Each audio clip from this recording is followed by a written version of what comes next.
भारतातली गाय आज अर्जेंटिना आणि ब्राझील या दोन देशांमधून मोठमोठ्या गोठ्यांमधून पाळली जाते आणि त्यांनी मोठा दुधाचा व्यवसाय निर्माण केला आहे. अर्जेंटिना, ब्राझील, ऑस्ट्रेलिया या 3 देशांनी कायदा केलेला आहे की आमच्या देशामध्ये फक्त एटो मिल्क भारतीय गाईचं दूध विकायला परवानगी आहे. जर्सी गाईचं दूध विकायला परवानगी नाही आहे. जर्सी गाय नाहीच आहे. डुक्कर आणि गाढव यांचं संयोगातून निर्माण झालेला गाईसारखा दिसणारा तो प्राणी आहे. पण जर्सी गाईच्या दुधात विष असतं, हिस्टिडीन नावाचं, आणि त्यामुळे डायबिटीस सारखा रोग खरोखर पसरलेला आहे.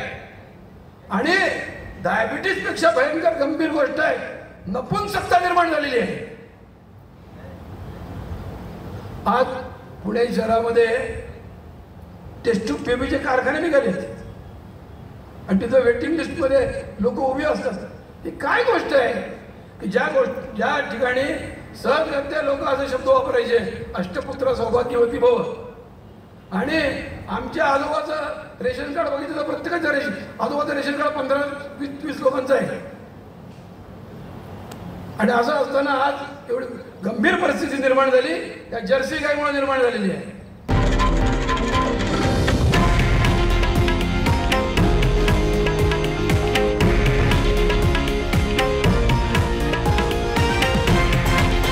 हे आहे देशातील नंबर 1 न्यूज नेटवर्क आणि आपण पाहत आहात TV9 मराठी, एकमेव.